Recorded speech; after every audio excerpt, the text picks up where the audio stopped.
Thank you, Mr. Chairman. This has been a very helpful hearing. Just some of the comments that have been made I wanted to deal with.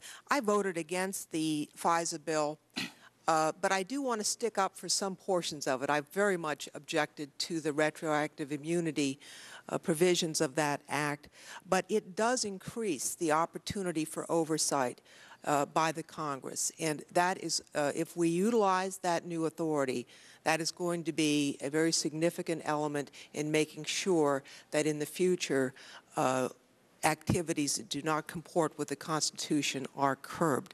And that has been rarely discussed in the public debate over this, which is why I'm raising it now, because I think it is a very important thing. In addition to the expansion of Fourth Amendment protections for Americans when they are outside of the United States. You know, I remember I was watching Congresswoman Holtzman and watching Congressman Conyers as a young staffer back in the Nixon impeachment, and certainly the articles were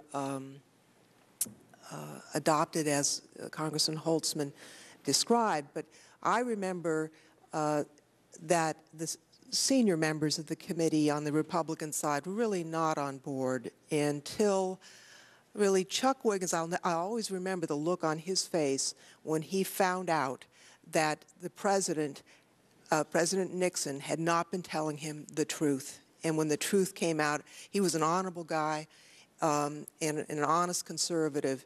And the look on his face when he found out that his faith in his president had been betrayed will always be with me.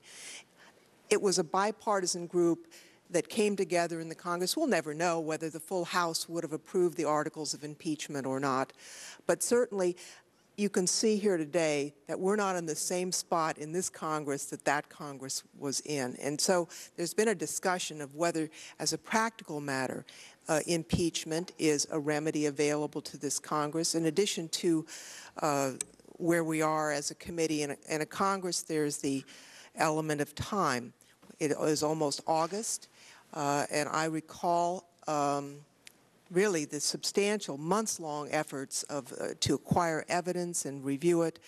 And so my real question is, assuming, just for the sake of argument, that we are not in an impeachment mode, we have a very strong need to set things right. We have, I have a bill to extend the statute of limitations for any president for the number of years that they've served in office, just automatically, as a matter of just good jurisprudence. But whether that will pass, I do not know. I think it should. But how do we set this right? I mean, I told you so really isn't very helpful. It's very unsatisfying. When we provided for essentially suspension of habeas corpus, I pointed out in the House debate that we don't have the authority to do that except in cases of rebellion and invasion, which is exactly what the court found later. I remember telling the White House that they lack the authority to establish the courts, that it is only Congress in Article 3, Section 1 that may, from time to time, establish inferior courts. But that being right doesn't do me any good. So the question is, and I'm intrigued by, Mr. Schwarz, by your suggestion that we have commissions, that we have maybe a truth and reconciliation effort that would really dig in to find out. We know some of the offenses, but to find out the things we don't know and set a course to readjust. It's not just the legislative branch that has been pushed and trampled. It has also been the judicial branch, and it's a very conservative court to rein in the executive so that once again we have a functioning branch of government system.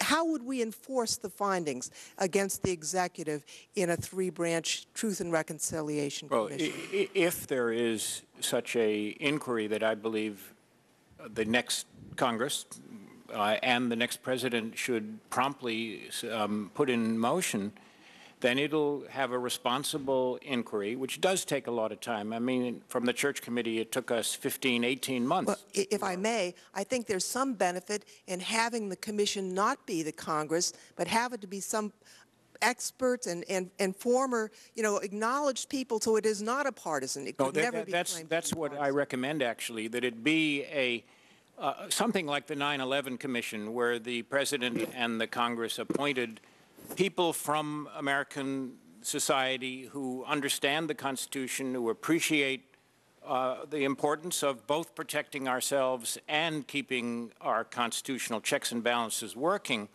I think it would work well. It's not easy to do, but if the 9/11 Commission did a good job, and that would free the Congress to work on the many things that also have to be addressed, like secrecy and state Yes. secrets Right. and Legislative efforts. legislative matters. Let me just ask Congressman Barr, and it is good to see you here again. Let's say that through hard campaigning and maybe a little luck, you become our next president. What would your effort be to restore the checks and balances? What would you recommend as a course of action? Well, it's hard to know where to start. We've touched on every single area that the policies in the Barr administration would be quite different from those in the current administration. The doctrine of state secrets would not be employed to hide embarrassing or improper acts by an administration. It would not be used to thwart the legitimate complaints, seeking redress by American citizens for wrongs committed against them by the government. Signing statements, I certainly would accept the challenge laid down by your colleague, my former colleague, Walter Jones. Signing statements would not be employed to undercut the will of the Congress and to move forward the notion that the executive branch is above the law. Executive privilege would not be used as a shield behind which to hide embarrassing or political information legitimately sought by the Congress. The commander-in-chief power would be returned to its proper place, and that is not the power to make war or run the armed forces, but simply to carry out the administrative duty of serving as the chief and top officer in the military. The FISA law would be adhered to, and I would seek legislation to undo what I consider the unwarranted and constitutionally damaging expansion of foreign intelligence surveillance gathering on American citizens in their own country by the reflected in the legislation that was just passed by the Congress, and then we'd look at my next week in office. Thank you, Mr. Chairman. I think my time has expired.